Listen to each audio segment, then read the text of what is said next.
Halo Bu, nama saya Vincentius Justin Indarsianto, biasa dipanggil Indra. Di sini saya akan membagikan kisah saya tentang pengalaman saya dan sesuai dengan tema di LMS, pelajaran agama. Dan itu relate sekali Bu untuk saya sendiri sebagai anak muda. Banyak kekhawatiran dan banyak ketakutan untuk mencari jati diri sendiri. Dan saya rasakan sendiri dan memang saya sudah rasakan di pengalaman saya. Nah, pengalaman pertama saya itu tentang insecure Bu.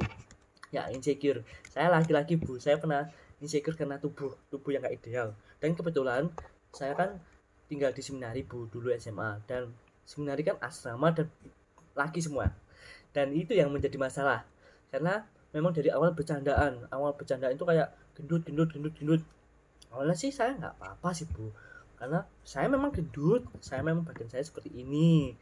Karena saya memang banyak makan, tapi lama kelamaan saya tuh kayak aduh, tambah sakit, tambah nyelekit, tambah sensitif saya diri sendiri. Dan akhirnya saya memutuskan tuh kayak bagaimana saya bisa keluar dari rasa sensitif ini. Saya kalau ngomong nanti dikira baper, tapi kalau memang nggak ngomong saya malah sakit ya.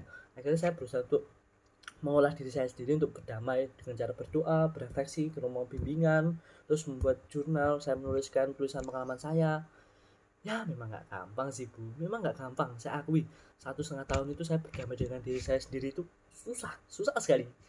Saya akui memang susah, tapi saya berusaha untuk mengolah batin saya. Memang awalnya saya olahraga untuk kurus, untuk mengubah tubuh saya, untuk membuktikan bahwa saya memang bisa kurus. Saya diet, saya makan dikit untuk saya menghindari daging. Tapi lama kelamaan tuh malah saya yang kesusahan Bu. Saya merasa bahwa aduh, olahraga nggak bisa kurus, duh makan dikit malah gendut. Saya merasa bahwa depresi itu memang ada di dalam diri saya sendiri Bu, karena saya menginginkan tubuh ideal, tapi kok Tuhan kok nggak memberikan saya. Perjuangan saya ini kayak sia-sia banget dulu. Akhirnya saya merasa bahwa oke lah, saya harus berdamai dengan diri saya sendiri dengan cara saya mengubah mindset saya berpositif untuk dalam pikiran saya itu kayak mengubah potensi apa, mengubah saya itu kayak bukan untuk mengubah fisik, tapi mengubah pikiran saya. Saya punya kelebihan, saya punya apa ya, kayak potensi yang lain untuk saya buktikan ke orang lain. Saya optimis, saya percaya diri, saya sabar, saya bisa berbagi dengan orang lain, saya humoris. Nah itu saya buktikan dengan cara saya berinteraksi dengan orang-orang itu, terus saya kayak berdoa terus, adorasi kepada Tuhan. Tuhan, saya ingin berdamai dengan diri saya sendiri, saya ingin mengubah mindset saya untuk ya udahlah, saya gendut, memang saya gendut, tapi saya akan olahraga untuk sehat, bukan untuk kurus. Dan lama kelamaan itu saya jalankan, dan memang berdamai itu susah, dan memang lama kelamaan itu ya udahlah, memang saya gendut, orang tua saya gendut juga, saya kan juga banyak makan, ya udah mau diapakan lagi, yang penting saya olahraga, saya sehat. Nah itu lama kelamaan saya jalankan dengan pemikiran itu ya memang mengubah saya untuk menjadi lebih baik, dan memang sudah baik. Sekarang saya sudah berdamai dengan diri saya sendiri. Nah itu Bu, pengalaman saya tentang insecure. Lalu untuk figur lintas iman, saya mengambil, sebenarnya saya termotivasi dengan santo saya sendiri, tapi kalau di LMS nggak ada santo saya, yaitu Vincentius Apaulo. Jadi saya mengambil Bunda Maria. Bunda Maria itu bagi saya itu lintas iman yang paling memang hebat. Karena apa? Bunda Maria itu sangat rendah hati karena memang dia bundanya Yesus kan Bu. Nah kalau di zaman modern ini saya gambarkan, kalau misalnya sebagai ibu-ibu mungkin bangga kan, bangga mungkin bisa dikatakan sombong pada orang lain. Wih, anakku loh presiden, anakku loh sekolah di Harvard, anakku loh juru selamat. Mungkin Bunda Maria akan seperti itu, dan Bunda Maria memang nggak mau sombong. Ya udah, anak saya juru selamat kan memang anugerah, jadi memang nggak sombong itu Bu.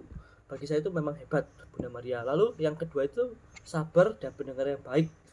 Bagi saya itu sabar, itu Bunda Maria sangat sabar pada anaknya sendiri, terus pada orang lain juga sabar sekali. Dan memang pendengar yang baik itu yang ketika perjamuan mengubah air menjadi anggur itu Bu, kan orang-orang kan kehabisan itu apa, kehabisan anggur. Dan Bunda Maria itu kayak mendengarkan, ya udah, tak tak omong anakku sih ya. Nah, akhirnya omong anaknya memang Yesus ini memang menolak, nggak mau, tapi lama kelamaan dicairkan karena Bunda Maria menjadi komunikasi yang baik, terus ngomong baik-baik, dan ngomong-ngomong apa, akhirnya mau mengubah air itu menjadi anggur. Bagi saya itu kayak Bunda Maria itu ya baik dan pendengar yang baik gitu Bu. Sabar sekali.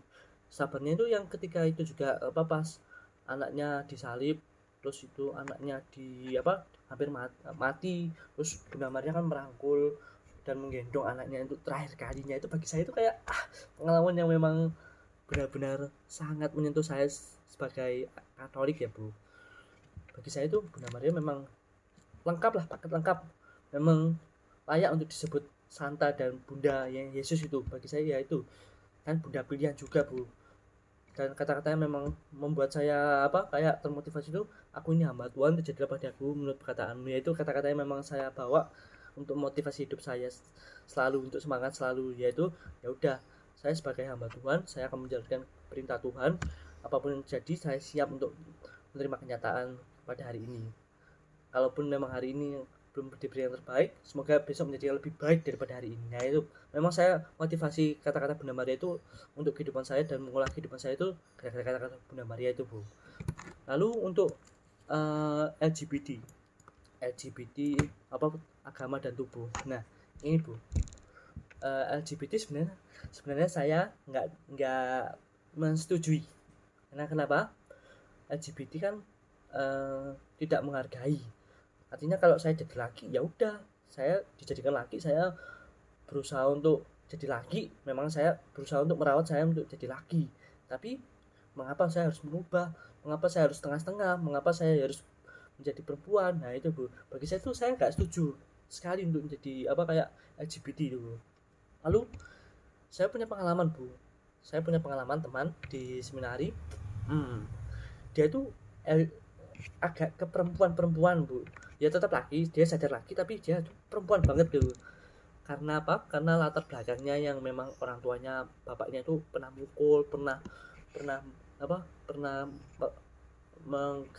kayak istilahnya kayak mukul, terus meso kedap anaknya, terus kayak anaknya itu kayak disembunyikan ke rumah lain. Terus itu bagi saya itu kayak itu jadi latar belakang pertamanya sebagai kayak agak ke perempuanan itu. Terus karena ibunya memang baik banget, ibunya sabar, jadinya anaknya itu kayak ikut sifat ibunya, karena memang sifat kebapakannya kan nggak dia temukan, karena bapaknya tuh jahat, kejam. Nah kebetulan ketika kami di sekolah tinggi, saya pernah ke sekolah tinggi setengah tahun dan keluar tahun 2020 Desember. Nah kebetulan itu saya pernah hampir menjadi korban Bu. Dia itu kayak kehausan kayak istilahnya kayak rasa gairahnya itu benar-benar tinggi Bu. Saya itu hampir menjadi korban. Saya itu kayak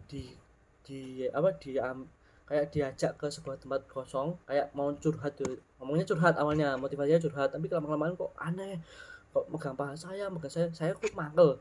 Saya mangkel dan saya langsung dorong, saya dorong saya gitu, karena udah nggak bener Bu.